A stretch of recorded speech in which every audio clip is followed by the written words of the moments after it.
रोहित देखो, हमारे पास यहाँ पे हमने अपना CPU पूरा कैबिनेट ओपन कर लिया है, ठीक है। हमारे CPU में हमारे पास ये हमारा मदरबोर्ड है जो कि ATX टाइप का है, ठीक है। ये SMPS है। SMPS का काम होता है पावर सप्लाई देना किसको, मदरबोर्ड को, ठीक है। और कैसी पावर सप्लाई होती है ये AC हमारे हाउस होल्ड में आती है और AC टू DC कन्वर्जन करके देता है ये SMPS, ठीक है। रेक्टिफायर और ट्रांसफार्मर इसमें लगे होते हैं, स्विच मोड पावर सप्लाई, ठीक है। अब यहाँ पर जैसे हमने ये AC सप्लाई यहाँ से आ रही है, ठीक, रेक्टिफायर और ट्रांसफार्मर के थ्रू इसमें कन्वर्ट हुआ और ये हमें DC सप्लाई मिल गई, ठीक है। अभी ये पिन यहाँ से ऐसे निकाल देते हैं। बेसिकली यहाँ पर अब ये मदरबोर्ड को ये सारी सप्लाई मिल रही है। मदरबोर्ड में DC सप्लाई की हमें ज़रूरत होती है। एंड DC सप्लाई कितनी होनी, जैसे AC सप्लाई 220 वोल्ट होती है तो DC सप्लाई हमें कितनी चाहिए, हर एक कंपोनेंट के लिए 5 वोल्ट, 3 वोल्ट या 12 वोल्ट। अगर कहीं पर कोई मोटर वगैरह लगी हुई है, किसी मोटर रोटेटरी बॉडी है कोई, तो वहाँ पर हमें 12 वोल्ट सप्लाई की ज़रूरत होगी। Otherwise depending upon the need 3 volt या 5 वोल्ट की सप्लाई की जरूरत पड़ेगी, ठीक है।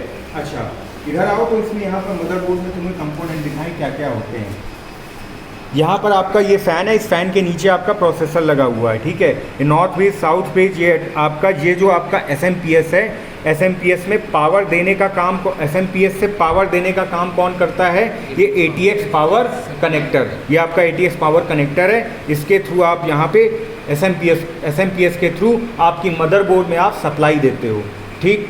अब ये हो गया ATX पावर कनेक्टर। ये IDs वगैरह लग सकती है यहाँ पर। आप यहाँ पर ये रैम स्लॉट है, यहाँ पर आपका 2 रैम स्लॉट होते हैं आपके सिस्टम में, ठीक, ओके। और फिर यहाँ पर ये आपका ID स्लॉट 2 है, यहाँ पर ID स्लॉट नेटवर्क कार्ड यहाँ पर लगा सकते हो, ठीक है। ये आपका IO पैनल है, ठीक है। इसी तरह और भी सही कई सारी चीज़ें, CMOS बैटरी है आपकी। यहाँ आपका बायोस क्लीनर है। अगर मैं यहाँ पर इस पिन को निकाल दूँ ऐसे,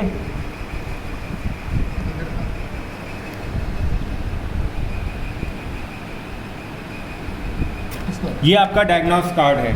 आपको अगर पता करना है कि आपके मदरबोर्ड में जो कंपोनेंट लगे हुए हैं उन कंपोनेंट में कितने वोल्ट की सप्लाई आ रही है, तो आप यहाँ पर इस डायग्नोस कार्ड को यहाँ पर ऐसे नेटवर्क ID कनेक्टर में लगा करके शॉर्ट करा करके पिन्स यूज़ कर सकते हो, ठीक है। अब मान लो हमें ये चेक करना है, हमारा कोई ख़राब सिस्टम है, हमें ये चेक करना है कि हमारे सिस्टम में पावर सप्लाई क्यों नहीं आ रही है। उसके 2 रीज़न हो सकते हैं, या तो आपकी मदरबोर्ड क्रैश हो गई है या आपका स्टोरेज डिवाइस जो है आपका ये HDD या SSD ये आपका ख़राब हो सकता है, क्रैश हो सकता है। अदरवाइज़ आपका SMPS में फ़ॉल्ट हो सकता है। SMPS में जब अगर फॉल्ट है तो आपकी मदरबोर्ड सही है।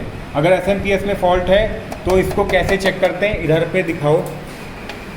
ये जो SMPS है, स्विच मोड पावर सप्लाई, इसमें जो ATX की पावर कनेक्टर है यहाँ पर, इसमें कई सारी वायर्स हैं। इसमें एक वायर होती है आपकी ग्रीन वायर जो कि होती है PS ऑन।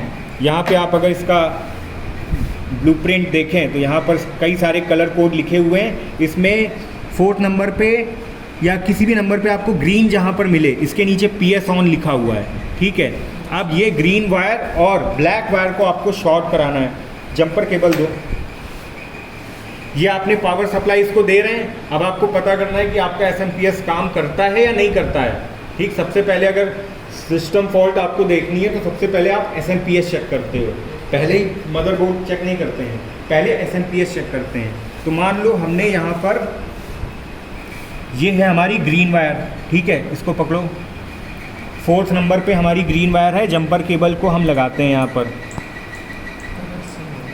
ठीक है, 1 2 3 4, ठीक।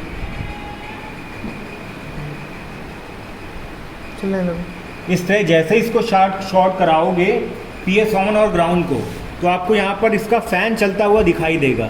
इसका मतलब है कि इस SMPS में पावर आ रही है, इस SMPS में कोई दिक्कत नहीं है। अगर फिर भी रेक्टिफाई नहीं होती है तो यहाँ पर ट्रांसफार्मर या रेक्टिफायर में कोई चेंजेस आपको करने पड़ सकते हैं, ठीक। ये आप ATX पावर कनेक्टर को यहाँ पर लगाओगे, उसके बाद इस मदरबोर्ड को पावर सप्लाई मिलने लगेगी। एंड मदरबोर्ड को चेक करने के लिए डायग्नोस कार्ड है, इस डायग्नोस कार्ड के थ्रू आप अपने मदरबोर्ड को चेक कर सकते हो। तो ये हो गया आपका हार्डवेयर मेंटेनेंस। ठीक, ओके।